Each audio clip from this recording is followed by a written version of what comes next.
Have you been wondering if you may have a tight pelvic floor, or maybe you were just told that you have hypertonic pelvic floor or vaginismus? Well, in this video, I'm going to show you 4 different movement strategies and breathing and visualization techniques that I use with clients to help relax those tight muscles.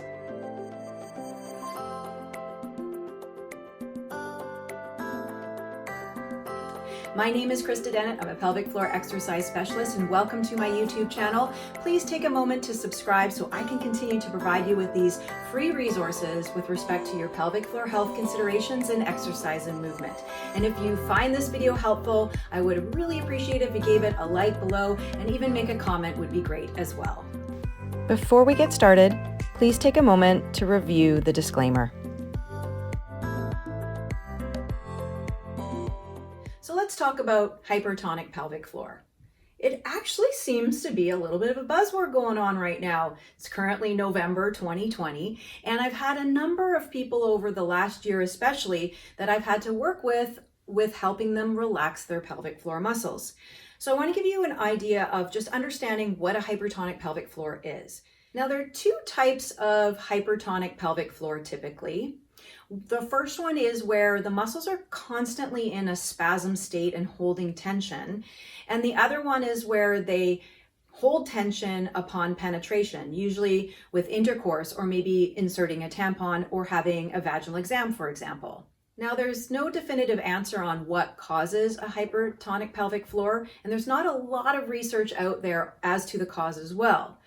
Some have said that it could be a mental and physical association to a trauma of the area. So for example, giving birth is like having a trauma to the area of your pelvic floor.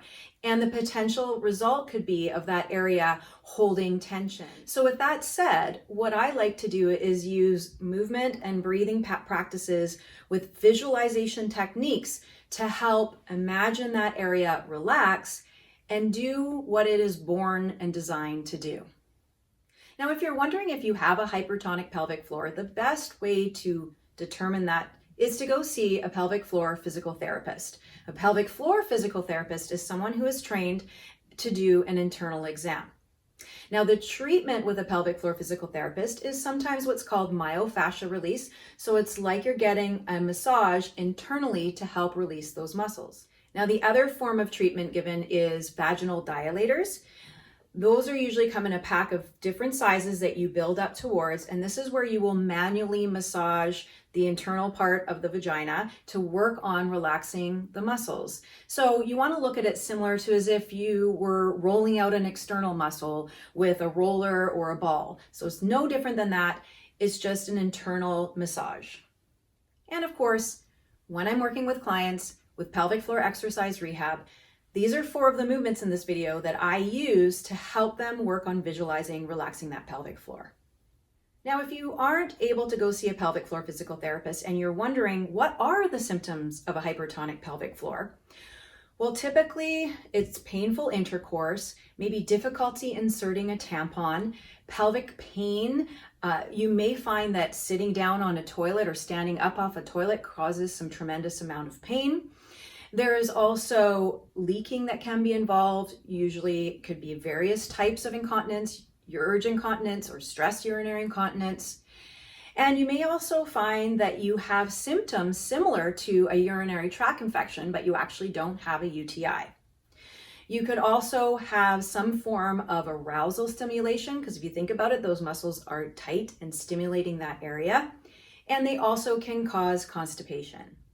Now, when you are working on relaxing a hypertonic pelvic floor, whether it's with a physical therapist, with vaginal dilators, or in combination or on its own with these movements that I'm going to give you, one thing I do warn people is that those muscles are holding tension, but that doesn't mean they are functional and strong. They could be, but they could not be. And if that's the case, when we relax those muscles, sometimes symptoms occur that weren't happening before. Specifically, I note that a lot of people have the sensation of urge incontinence or a stress urinary incontinence symptom arise. And sometimes it can make a prolapse symptomatic, whereas before it may have been asymptomatic, meaning that you weren't feeling the symptoms of a prolapse. Now, another interesting thing before we get started about hypertonic pelvic floor, if you are struggling with diastasis recti and you're really feeling like you're having a hard time getting that mummy tummy to go away no matter what you're doing, it might be a good idea to see if you have a hypertonic pelvic floor.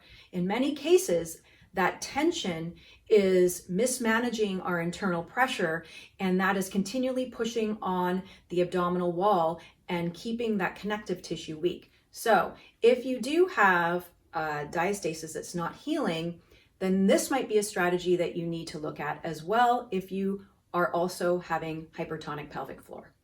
All right, let's get going on these 4 techniques that I use very often with clients to help visualize and relax those pelvic floor muscles. If you're not familiar with inner core, be sure to watch my video on what you need to know about your pelvic floor. But to summarize quickly, it's the diaphragm at the top, the pelvic floor at the bottom, the transverse abdominals that wrap around us like a corset, and these spine muscles up the spine known as multifidus. They anticipate movement, maintain our stability, maintain our continence, hold in our pelvic organs, responsible for our sexual function. In these movements, you are going to need to focus on your breath and alignment. So be sure to watch my videos on those if you're not familiar with them. For these movements, you'll need a chair or something similar, maybe a couch, a coffee table. You can even use your bed. We're going to be putting our feet up on the object. I also have 2 sizes of yoga blocks. So this is about a half block and this is a full size block. You don't need to have yoga blocks, but you want something similar, of similar height and firmness, or you can use books or anything like that, or pillows as well. And then finally, I just went and got a cheap pool noodle and cut a piece of it off. But for one of these movements, you could also roll up a towel. Okay, let's get started with our first movement. You'll need your chair. You'll need a small pillow. I'm using my half block.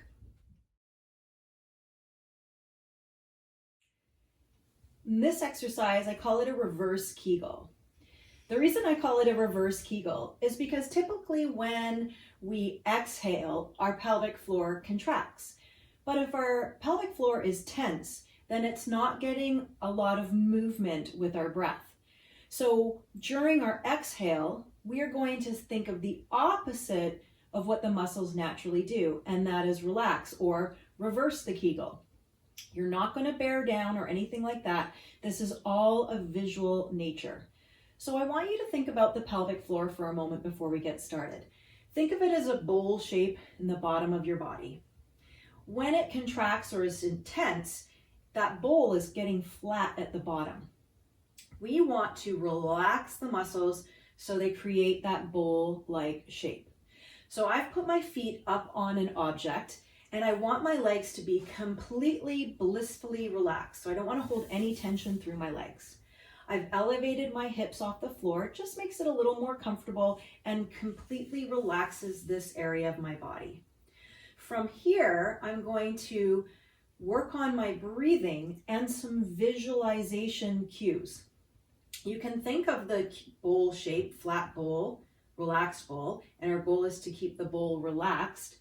The other thing that I find helpful is if you imagine when you're exhaling that you're actually sitting on a toilet and you have to go pee or have a bowel movement, and you want those to fall out. You don't want to push them out. So you're just letting everything relax and open up, because those muscles are responsible for allowing the flow of urine or a bowel movement. So imagine those opening up as we exhale. So from here, you can close your eyes to help. You're going to take that deep breath. Think about opening up your ribs and breathing into your back, letting your abdominals relax on the inhale. Use your visualization on the exhale. Now I must warn you, you may find that that might trigger the sensation that you have to go to the washroom. So use your common sense so you don't go just in case. I don't want you to go to the bathroom right now just in case. If you had a large glass of water in the last 30 minutes or so, then chances are you probably do have to go to the washroom. But if you don't, then work through this movement knowing you're not going to pee yourself. The other thing you might feel is those muscles resisting letting go. So you might feel them for a second flicker, relax on the exhale, but then they quickly re-grip. That's very common as well. So let's do it again. You're going to breathe in, think opening up the ribs, breathing into your back.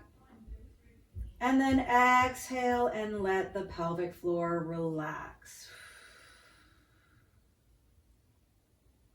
Now you can stay in this movement for as long as you feel necessary till you feel for that relaxation. Usually I get most people to do this for about 1.5 minutes to 2 minutes. And if you practice it every day, those muscles will start to adapt. Your mind has an amazing power over your body. And if you can remind yourself with your mind, remind those muscles, they have the capability of doing this. They will do it. This next movement is lying on your back flat. Your legs are going to be in a butterfly position. So the bottom of your feet are touching and your knees are opening up to the side. This sometimes can cause some tension in the inner thighs, which is very common, especially if you have tight pelvic floor. If that's the case, take some pillows and put them on either side of your legs so that you have something for them to rest on. I don't want you to feel any tension here. Again, I want you to be able to completely feel relaxed through your body. So from here, same thing as we did with the reverse kegel. Think about a visual, think about every time you exhale that your pelvic floor is sinking into a bowl shape. Maybe it helps to feel like you're on the toilet and you have to go pee and you're going to let it fall out. You want to visualize that on the exhale. So breathing into your side and back ribs. Abdominals stay soft. And then exhale. Let go. Again, you might feel some tension or you might feel the muscles trying to re-grip and not let go of that tension.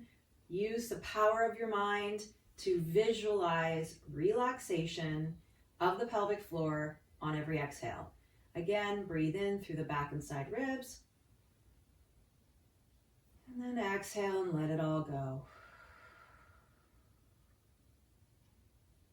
And you can also do this movement for anywhere from 1 minute to 2 minutes, depending on how your body feels and how much time it takes for you to feel for that relaxation technique.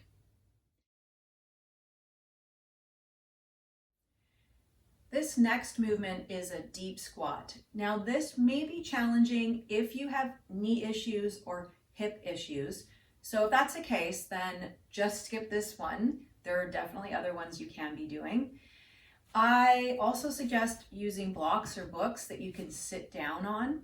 So a deep squat is where we're sinking down into a low squat. And a couple of things to note, a lot of times people end up on the balls of their feet. You need to be able to go down to a place where your upper body stays relatively tall, because ideally we have some good alignment here to allow for the flow of the diaphragm with our breathing.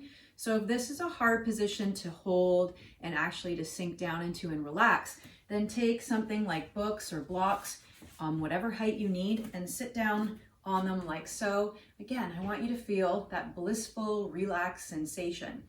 Pressing your elbows into your inner thigh just a little bit. Think about the same cues I did for those other two movements. Every time you exhale, you want to think about something relaxing or falling out. Think about flat bottom bowl to round bottom bowl. So it would look like this. Breathing into those side and back ribs. And then exhale and let everything relax. Once again, you can work on this movement anywhere from 60 to 90 seconds or up to 2 minutes, depending on how your body feels. In this final movement, you can use that pool noodle or rolled up towel. You're going to sit down on the pool noodle or rolled up towel. The purpose behind this is to give you a tactile sensation of where we want the muscles to aim to relax. Also, you want you to think about, we have gravity at play here. So use that power in your mind to remind those muscles they have the ability to relax and just fall to the floor. So from here, you can lean forward slightly if it's comfortable. Sometimes people like to lean forward onto their thighs. I like to have my hands wide apart so I can feel some separation between my shoulder blades and space for my ribs to move, so I can take that nice deep diaphragmatic breath and try to work on relaxing those muscles. So from here, I'm gonna close my eyes and think about breathing into my back and side ribs. Let the abdominals soften on the inhale. And on that exhale, I'm thinking about falling to the floor. And I'm using the feeling of this pool noodle or rolled up towel as a target for where I want my muscles to relax down to. I hope you found this video helpful. Keep in mind, this takes practice. Muscles do have memory though, and you have the power to tell those muscles what you need them to do. So don't give up, keep practicing. They will start to relax and let go. If you do have a hypertonic pelvic floor, I have a self-directed online program for hypertonic pelvic floor exercise rehab. I'll put the link in the comments below. And some of the products that I've used in this video, I'll put here with links to my Amazon associate account. Both of those ways help support me so I can continue to provide you with these free resources on YouTube. And don't forget to subscribe, like, and comment on the video if you found it helpful. Thanks for watching, everyone.